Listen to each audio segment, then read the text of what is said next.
You are listening to PastThink.com audiobook. Please like and subscribe, thank you. Chapter 32. Song Jiang visits a lanterns display during the night. Huarong makes a row at Qingfeng town. The Qingfeng mountain was only about 30 li from the Qingzhou prefecture.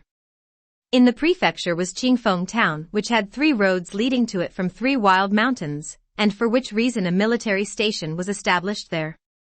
The town had about 5,000 families. Song Jiang traveled along one of these roads by himself, and upon reaching the town he inquired for the residence of Colonel Huarong. He was told that the yamen was in the center of the town.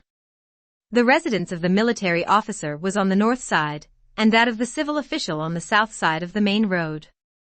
Song Jiang went to the military residence and found several soldiers at the entrance. They asked for his name, and one then went inside to report his arrival. In a short time Huarong came out, and led Song Jiang to a hall, where he asked Song Jiang to be seated on a divan, and gave 4 salutes with the hands. He then said, "I think it must be about 6 years since we separated, and during that period I have often thought of you. I heard that you had killed a loose woman, and the officials issued the usual proclamation for your arrest. When I heard of the case, I felt very uneasy, and although I wrote several letters to your home, I do not know whether you have received them. Now today I have the pleasure of meeting you, and am exceedingly delighted, and my anxiety has vanished." Song Jiang asked the magistrate Huarong to be seated, and offer no further obeisance. He then told him all about his affairs, and how he had been detained at the Qingfeng mountain. "Elder brother," said Huarong, "you have experienced many difficulties. I am much pleased that you have come here. You can stay here for a few years with safety.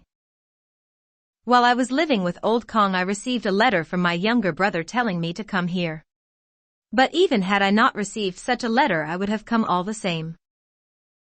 Huarong asked Song Jiang to come into his private apartments, where he introduced him to his wife, Cui. He then introduced his sister also.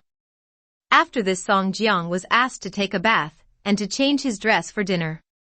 During the meal Song Jiang told Huarong all the details of how he had assisted the wife of Magistrate Lu to escape from the bandits' stronghold. "It would have been much better if you had not interfered," said Huarong frowningly.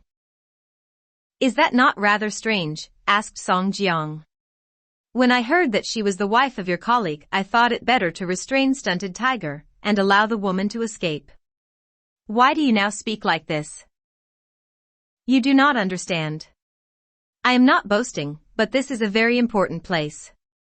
If I were in sole charge here the brigands, near or far, would not dare to disturb the district. But recently this very stupid fellow was appointed to take the senior post.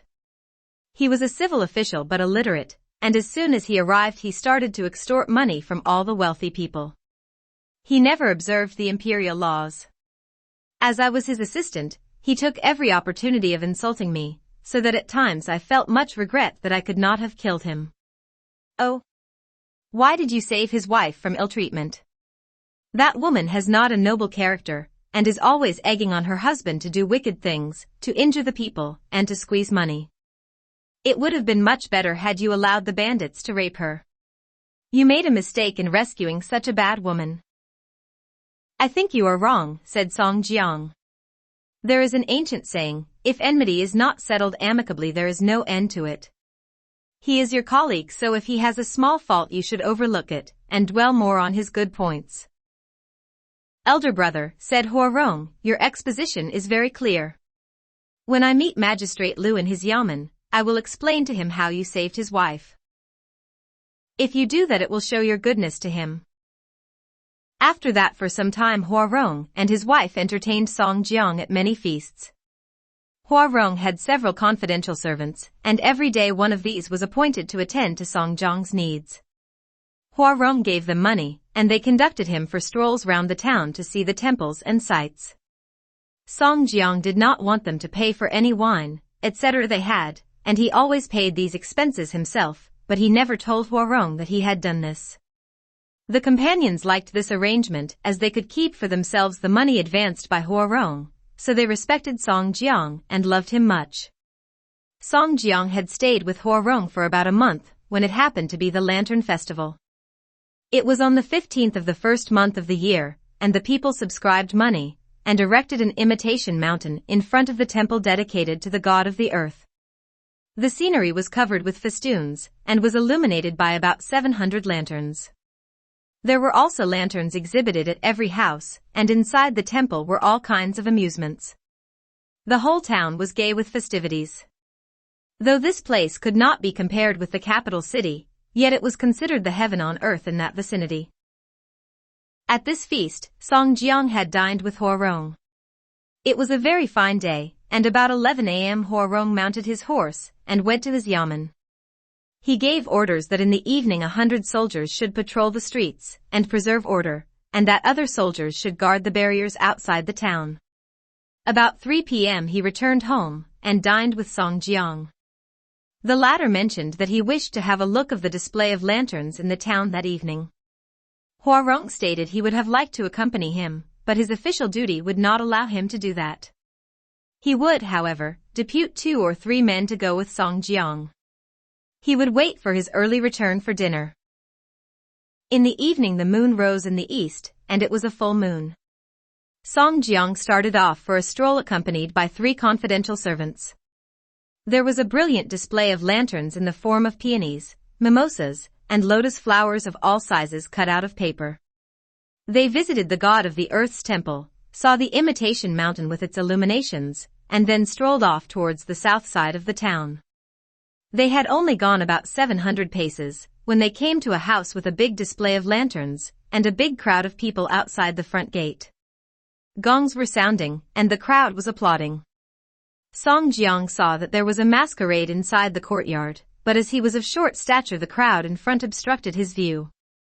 His companions, however, asked the people to make room, and so Song Jiang got a good view. The actors displayed awkward manners, and Song Jiang could not avoid laughing at the exhibition.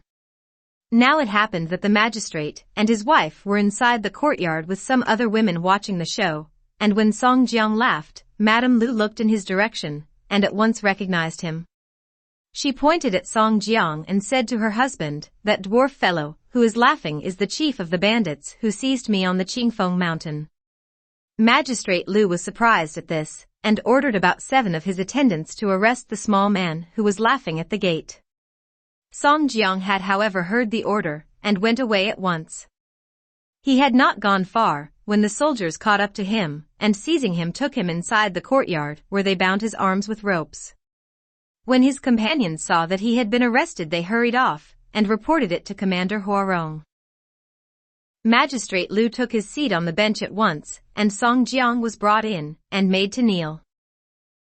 "You are one of the bandits from Qingfeng Mountain," said Magistrate Lu. "But how dare you come here to look at the show of lanterns?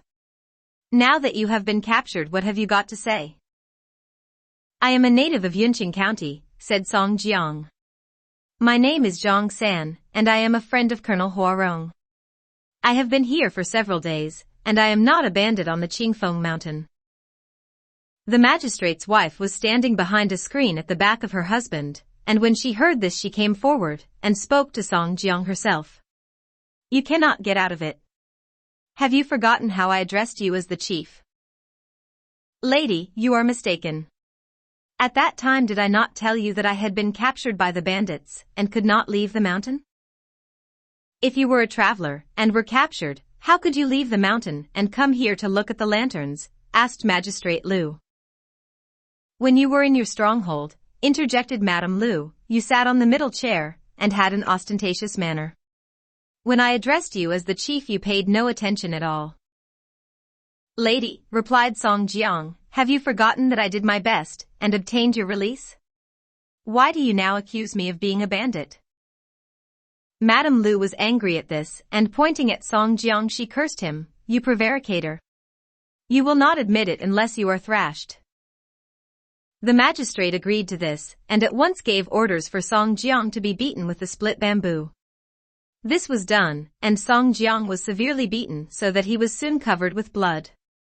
He was then bound with chains, ready to be conveyed in a prisoner's cart to the prefectural town under the name Zhang San, the Tiger, from Yunqing County.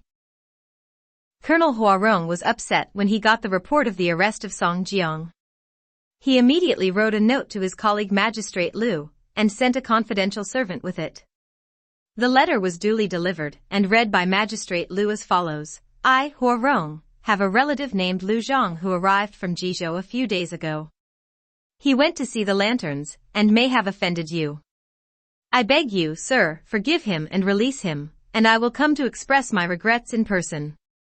Moreover, I wish you to excuse me for this improvident note as no disrespect is intended. Magistrate Liu was very angry upon reading this, and tore the letter into pieces. He said, Colonel Huarong is entirely wrong.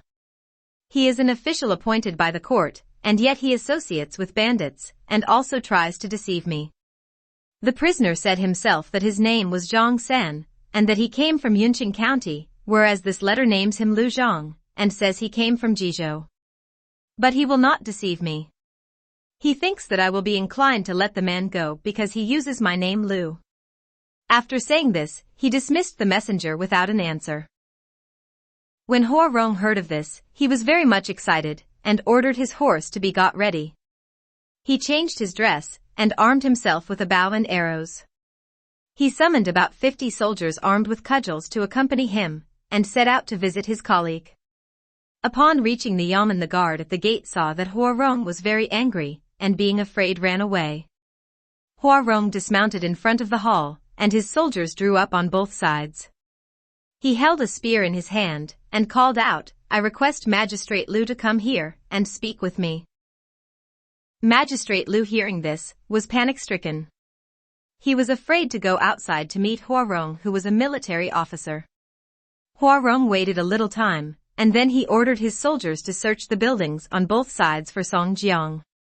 They soon found him tied to a beam, with both feet fastened with chains, and his legs showing traces of the beating he had had. The soldiers broke the chains, and released Song Jiang. After mounting his horse again, Huarong called out, Magistrate Liu, what are you going to do? Where is there a family without some relatives? What is your idea in keeping my relative in your home, and falsely accuse him of being a bandit? That is a great insult to me. I will talk to you tomorrow. He then departed with Song Jiang and his soldiers. Magistrate Liu was very angry at this, and ordered 200 soldiers to proceed to Huarong's quarters, and bring the prisoner back. The drill instructors in charge were skilled with the spear and sword, but were not the equal of Colonel Huarong. Although they did not like the job, yet they dared not decline to go. The soldiers reached Huarong's yamen while it was still dark. They paraded in front of the gate, but no one dared to enter. They were all afraid of Huarong. Now as the day was breaking, they saw that the gates were open, and upon looking inside they could make out Huarong seated in the main hall. In his left hand, he held a bow, with an arrow in his right hand. He saw the soldiers standing outside the gate, and lifting the bow he shouted to them, You soldiers are not concerned in this quarrel. I will settle it with Magistrate Liu himself. He sent you here, but you need not fight for him. You 2 drill instructors have been newly appointed, and you do not yet know my military skill. Today, I will give you a display of that, and afterwards if there is any man who wishes to fight with me he may enter without fear. I will now shoot an arrow at the cheek of the god drawn on the door. Thereupon he lifted the arrow to the string, stretched the bow to the full extent, called out Go, and the arrow flew and struck the drawing of the door god in the exact spot as predicted. The soldiers were struck with awe. Huarong took another arrow, and shouted out again, Soldiers! Now watch an arrow hit the tassel on the helmet of the door god on the right-hand side of the door. The arrow whistled through the air and struck the exact spot. The 2 arrows were still sticking in the leaves of the door. Huarong shouted again, Soldiers!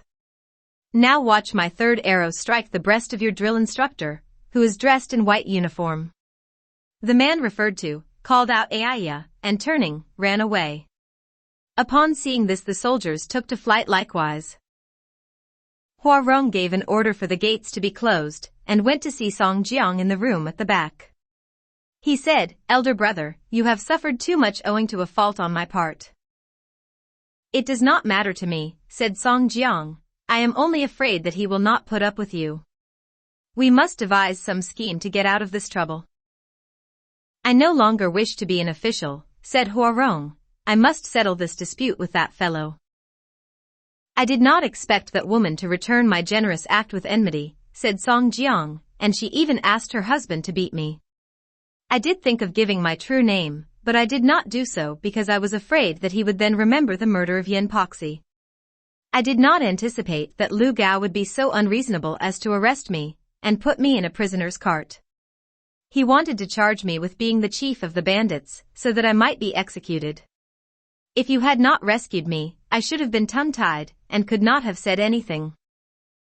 I wrote your name as Lu, said Huarong, because that was also his name, and as a scholar, he might let you go on that account. I never thought he turned out to have no feelings. Now that I have rescued you, I will settle the dispute with him by and by. You are wrong, said Song Jiang. Now, owing to your influence, I was rescued. There is an ancient saying, when eating food, beware of choking, when going a journey, beware of stumbling. You rescued me by force, so he sent soldiers to arrest me again, and as that failed, the matter cannot rest as it is. He will certainly report it to his superior. So this evening I must escape to Qingfeng Mountain and remain in hiding there. You can pretend to have no knowledge of the event and bury the case in a pigeonhole. They have no proof if I escape now, and the higher official will ascribe the case to a petty personal quarrel between civil and military authorities. I am only a soldier, said Huarong, and am without your farsightedness. I am afraid that you are so severely injured that you cannot walk far. Never mind that. As matters are urgent, there can be no delay. I will walk slowly towards the bandits' retreat. He had his wounds dressed, left his things with Huarong, and set off at once. When Magistrate Lu's soldiers returned, he heard them report what a terrible fellow Huarong was, and that nobody dared to go and face his arrows. Both the drill instructors also said, who did that would soon have a hole in his body. We are not keen on that. Magistrate Lu was a civil official, so he could consider things from other phases. He anticipated that Huarong would allow Song Jiang to escape to the mountain, and then come to discuss matters. I have not sufficient evidence so that it will only end in a wrangle between us. Tonight I will dispatch about 20 soldiers to a place about 2 li on the road to the mountain, and keep a lookout there. If we succeed in capturing him, he must be brought here secretly and imprisoned.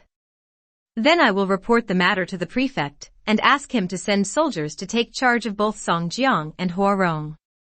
Then I shall have sole control of this county, with no more molestation from those fellows. That evening he dispatched about 20 soldiers to lie in wait on the road. 2 hours before midnight, the soldiers returned having arrested Song Jiang.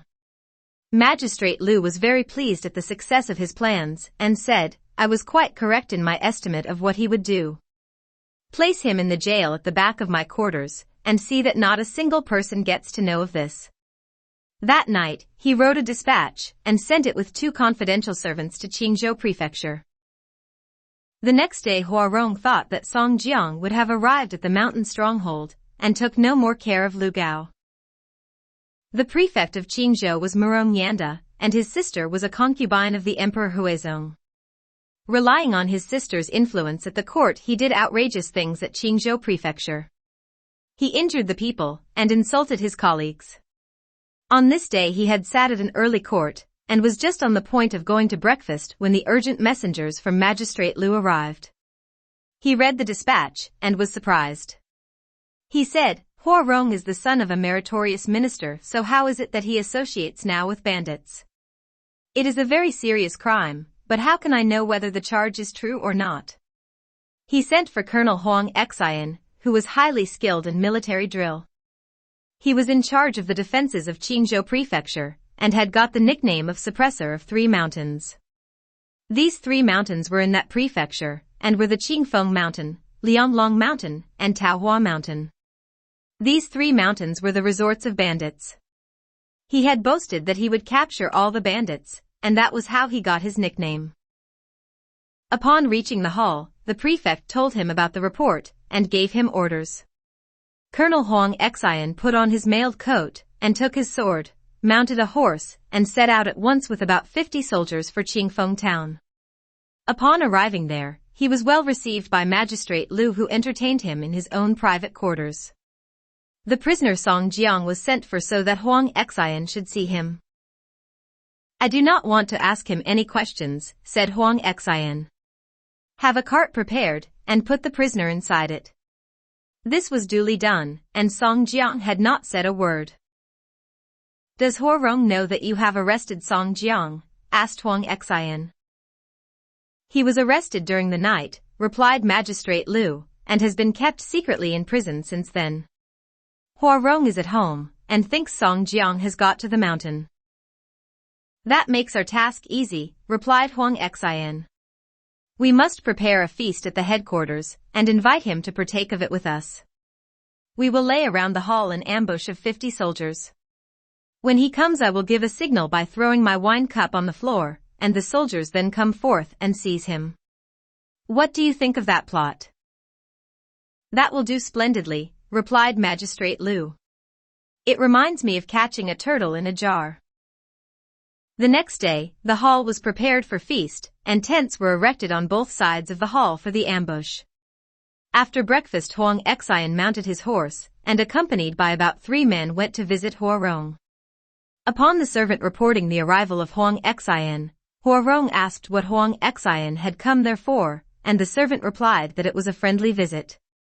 Huarong went outside, saluted Huang Xian, and when they had taken their seats in the hall, Huarong asked, "Upon what official business have you come to see me?"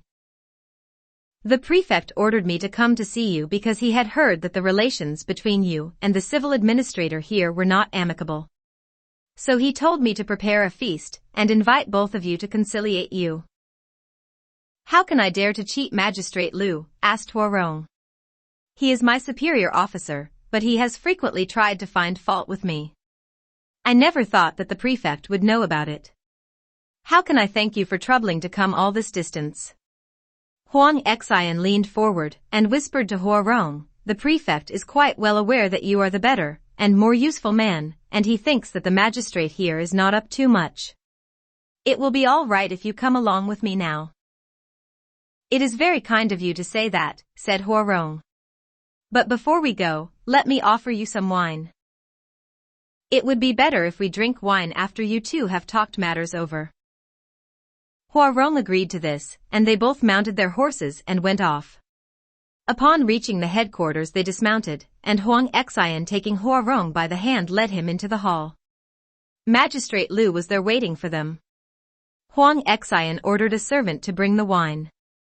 The servants outside had taken Huarong's horse to the stable, and had shut the gate of the yamen.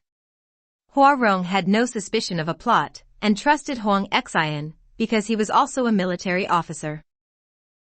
When the wine was served, Huang Xian took a cup, and offering it to Magistrate Liu said, "The prefect feels uneasy to hear that you two officials here do not see eye to eye, so he instructed me to come here as mediator. We must always understand that imperial affairs are of the first importance, and discuss matters amicably." "I have not much ability," said Magistrate Liu, "but I understand a little of the rules of propriety. It is my fault indeed, if I have given the prefect any cause for anxiety. We two have had no disputes, so somebody must have circulated false statements about us." "Splendid," said Colonel Huang Xian.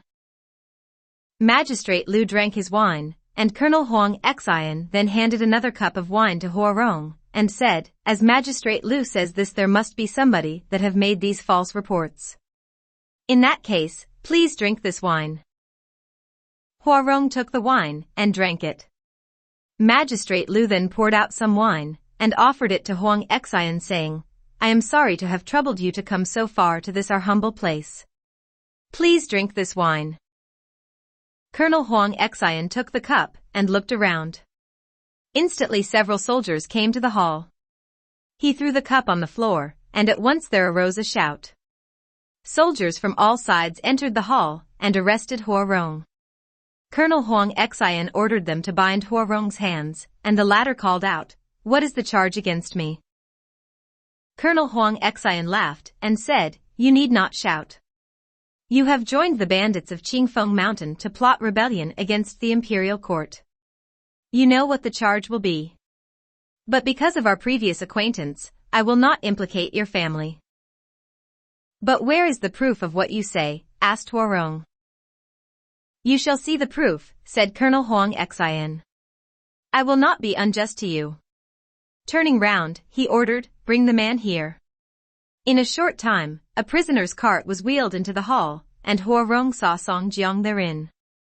Huarong was startled, and could not say another word. This has nothing to do with me, called out Huang Xian. Magistrate Lu made the accusation against you. Never mind, said Huarong. This man is a relative of mine. He is a native of Yunqing County. You accuse him of being a bandit, so he will answer that charge in the proper court, where there will be discrimination. I am going to take you both to Qingzhou Prefecture, said Huang Xian, and there the matter will be thoroughly gone into. He then asked Magistrate Lu to provide an escort of 100 soldiers. Huarong spoke to Colonel Huang Xian, Colonel, you tricked me to come here, and have me arrested, but I may even at the imperial court have explanation about this matter. I must ask you to allow me to retain my military uniform, while I am being conveyed in the prisoner's cart. I can easily agree to that, said Huang Xian. He then told Magistrate Lu that he also had to proceed to Qingzhou, and state his accusation there. The two then mounted their horses, set out for Qingzhou, accompanying the two prisoners in 2 captive carts, and with an escort of about 150 soldiers. As you have prepared the bed, you must lie on it contented. We will now relate how this affair caused 100 houses to be burnt down, and 2,000 people to be killed in an armed conflict.